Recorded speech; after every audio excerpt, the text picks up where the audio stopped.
T'as dit bonsoir à papa? C'est maman qui monte. J'ai préparé vos habits. Nous sommes à Liège, en Belgique, dans la famille Vassen, une famille tout ce qu'il y a de plus ordinaire. Ne me fais pas monter, hein, parce que si je monte, tu sais bien pourquoi je monte. Hein.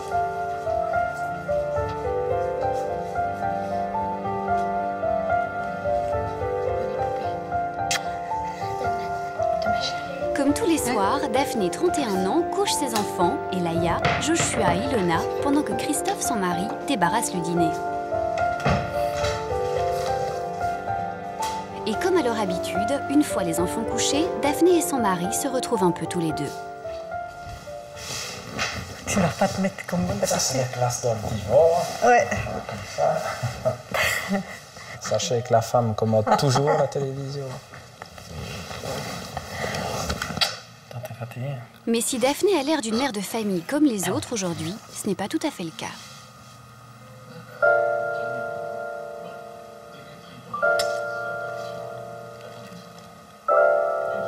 Daphné est narcoleptique.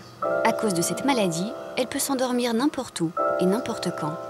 Christophe le sait mieux que personne. Le poids sur mon bras, elle est complètement endormie.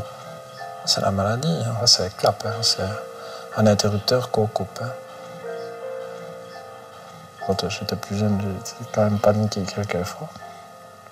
C'est quand on était en train de rigoler ensemble et puis que d'un coup, fouf, c'était surprenant. Maintenant, je le savais, j'ai été mis au courant, on m'a bien expliqué et tout. Ça pouvait lui arriver pendant qu'elle marche dans la rue. Hein. Donc, c'est très choquant.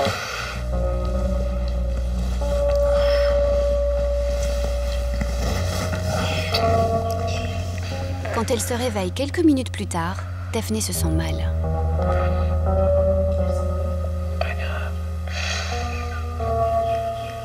Sentiment de culpabilité, honte et peur de la dépendance, Daphné refuse sa maladie.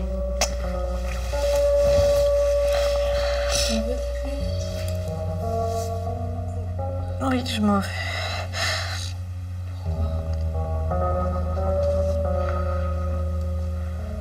Le fait de ne pas contrôler, c'est... Contrôle. Si c'était si simple, on aurait déjà trouvé une solution à la maladie depuis des années. Donc.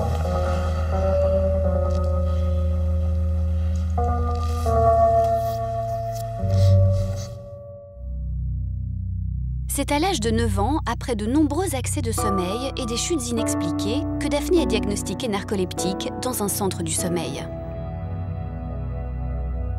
Depuis, vivre normalement pour Daphné est une lutte permanente. Je risque des chutes parce que mes jambes se fatiguent très vite. Je risque des endormissements à n'importe quel moment de la journée. C'est un combat pour la vie de tous les jours, les petits gestes de tous les jours. C'est un défi chaque fois à relever. Si Daphné risque à tout moment de s'endormir, elle a aussi besoin d'énormément de sommeil. Elle dort en moyenne 16 heures par jour. Un mode de vie qui l'empêche de vivre comme tout le monde. Déclarée inapte au travail, Daphné touche une pension d'invalidité et ne sort pratiquement pas de chez elle. Le rythme que vous voudrez m'imposer, c'est pas possible. À 31 ans, c'est pas possible. Le rythme, c'est quoi? C'est de me lever, de faire une légère activité pendant 1 heure. Et si j'ai fait une activité pendant 1 heure, je dois me reposer pendant 2. Et ainsi de suite. C'est pas possible. Qui voudrait d'une vie comme ça? C'est comme si on me disait qu'il faut que je vive une vie à moitié. Et personne n'admettrait de vivre une vie à moitié. Pour moi, c'est ça. Mais aujourd'hui, Daphné veut surmonter ce handicap. Elle veut vivre comme une personne normale et ne caresse plus qu'un seul rêve, trouver du travail. Je veux vraiment travailler, je veux pas dépendre de quelqu'un, je veux m'épanouir toute seule. Et pour atteindre ce but, malgré la maladie, Daphné compte sur un nouveau traitement.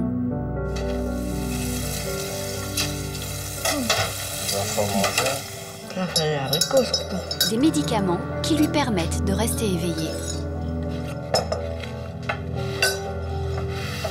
Oui, je prends des médicaments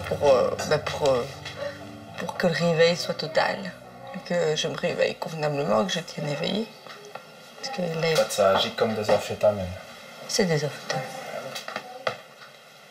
Ça me booste et ça me permet de faire les choses que je vais faire dans une journée. Sans ça, je ne les fais pas, ça c'est certain. Je n'ai rien à faire.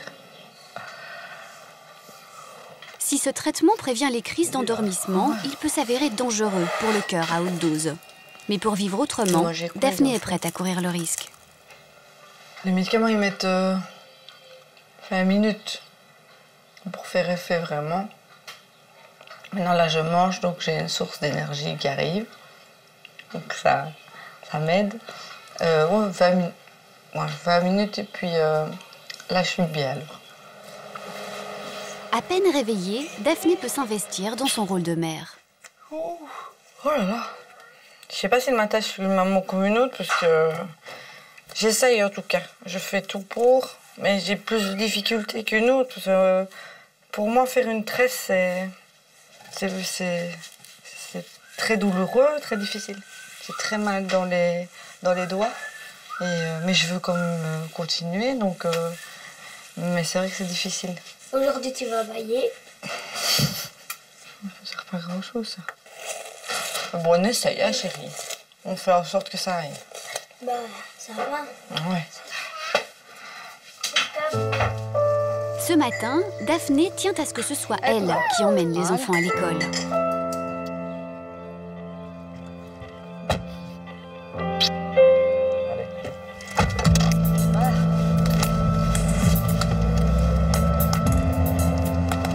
Mon rayon de soleil, c'est de pouvoir amener mes enfants à l'école le matin.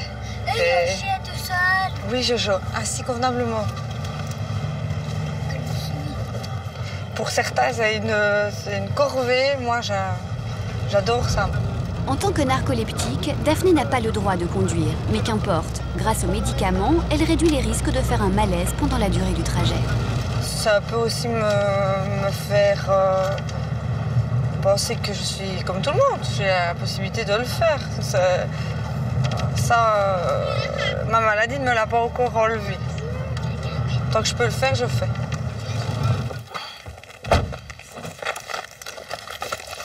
On y va? Regardez devant toi. Bonjour Madame France. Salut, bien. Super bien. Oui, voir mon cœur. Bonne journée. À peine arrivée chez elle, Daphné n'a qu'une seule idée en tête, rechercher un travail. Elle commence par contacter des agences d'intérim. Je suis narcoleptique, donc je suis malade.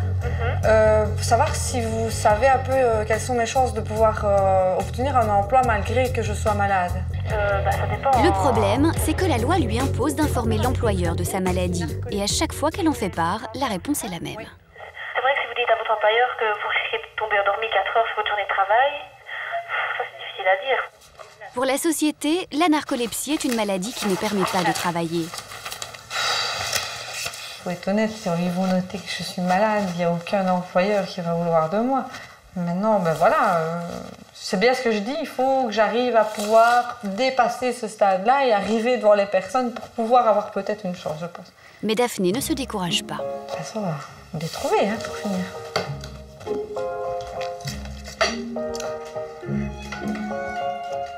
Ouais. Trouver un travail est devenu une obsession pour Daphné. Pourtant, dans la famille, tout le monde n'est pas tellement d'accord. J'ai eu du mal au fait qu'elle veuille travailler. Le côté un peu macho, le côté je rentre l'argent et tout va bien. Puis en réfléchissant bien, c'est logique. J'aurais pas su rester à ne pas travailler. Donc pour elle, ça doit être pareil que pour moi. Donc, si elle trouve un emploi et qu'elle soit épanouie complètement dans son travail, ce serait une bonne chose pour elle. Et si c'est une bonne chose pour elle, c'est une bonne chose pour moi, pour nous. Et je vais dire voilà. C'est mieux d'avoir maman à la maison, d'avoir maman qui travaille. D'avoir maman à la maison. Moi aussi, parce que comme ça, alors, on devrait rester tout le temps à la garderie. Depuis qu'elle prend son traitement, Daphné a beaucoup changé. Elle reprend petit à petit confiance en elle et en sa vie de femme. Du coup, coup, régulièrement le soir, elle sort avec ses copines. Christophe, qui n'a pas l'habitude de la voir sortir seule, s'inquiète. Bonne soirée. Je te sonne. Oui. Réponds. Oui. Tu m'envoies un SMS en partant? Oui, C'est parfait. On pourrait croire qu'on essaye de se surveiller mutuellement, mais c'est même pas ça. Je l'appelle et elle veut dire... Au début, ses copines trouvent ça bizarre, et puis, bon, sachant les choses, elles trouvent ça normal, et je vais dire, c'est qu'un coup de téléphone. Bon, des fois deux, mais c'est juste pour savoir si tout va bien, et puis après, je raccroche. Sortir est devenu un besoin pour Daphné. Elle qui passait son temps à dormir avant se sent plus libre à présent. Enfin, presque. Là, les filles, c'est une grande bouffée d'oxygène. Ne pas tout vivre tout le temps avec lui, bah oui, j'apprécie quand même un petit peu. Ça se passe bien avec Christophe quand je pars, sauf que je le sens quand même toujours un petit peu anxieux. Maintenant, bah voilà, donc j'envoie des textos avant de démarrer, j'envoie des textos quand je suis rentrée. C'est déjà arrivé que mon téléphone reste dans mon sac et que voilà, en roulant, j'aime bien de mettre la musique un peu plus fort, donc je n'entends pas mon GSM, et quand j'arrive devant la maison, j'ai 6 appels en absence. C'est pesant parce que je suis pas bébé, quoi, donc mais bon, voilà, je peux comprendre. Même si Daphné se sent étouffée, elle prévient néanmoins Christophe de son arrivée par SMS. Pour ne pas risquer de s'endormir ce soir, Daphné a augmenté sa dose de médicaments, car sa maladie, Daphné en a honte. Elle a d'ailleurs mis du temps avant d'oser en parler à ses amis. Avant vraiment que je sache qu'elle soit malade, je n'avais pas du tout conscience qu'elle pouvait avoir des absences, même au cours d'un repas comme ça. Donc voilà, il s'est passé une fois où on était à table, on était en vacances, et c'était une table avec 9 filles, donc ça partait dans tous les coins, et Daphné elle était là, elle fixait, et elle bougeait plus, donc moi je me suis dit tiens c'est bizarre, elle est fâchée, qu'est-ce qu'elle a regardé comme ça. Et puis c'est après qu'elle m'a expliqué, je lui ai posé des questions, savoir tous les risques qu'elle avait, et là moi je me suis pris une baffe parce que je me suis dit comment elle fait pour être comme ça, et c'est vrai que oui, ça m'a vraiment touchée. Je pense que ça nous a vraiment fort rapprochés d'avoir cette discussion-là. Quand j'ai un malaise de narcolepsie, donc que je m'endors, ça arrive parfois que c'est avec les yeux ouverts, et je m'aperçois souvent que je me suis endormie, pas parce que mon corps me le dit, mais parce que j'ai un début de conversation, et que moi, la phrase qui suit n'a plus rien à voir avec la conversation d'avant. Donc je me dis, non, c'est qu'il y a eu quelque chose. Donc là, j'essaie de me repérer dans le temps, d'essayer de voir si lors de la dernière vision que j'avais, par exemple, l'assiette de la fille en face de moi était pleine, si directement après la vision que j'ai, c'est une assiette vide, j'ai loupé une étape. Parfois, l'endormissement n'est que de 30 secondes, mais il me faut parfois 3-4 minutes pour toi, pour me resituer, pour arrêter de m'en vouloir aussi, et puis pour repartir, quoi. De t'en vouloir? Ah, tu vois. Pourquoi tu t'en veux? Tu t'imagines pas d'avoir moi faille. Pour moi, c'est une faille. Oh, dada. Bah ouais. Non, c'est pas une faille. Ouais, c'est. Ouais, c'est. Pour moi, oui. J'ai tellement eu des regards de pitié que j'ai pas besoin de ça dans ma vie. J'ai pas besoin de personnes qui ont pitié de moi. Daphné n'accepte pas sa maladie. Au lieu de vivre avec, elle a choisi de lutter.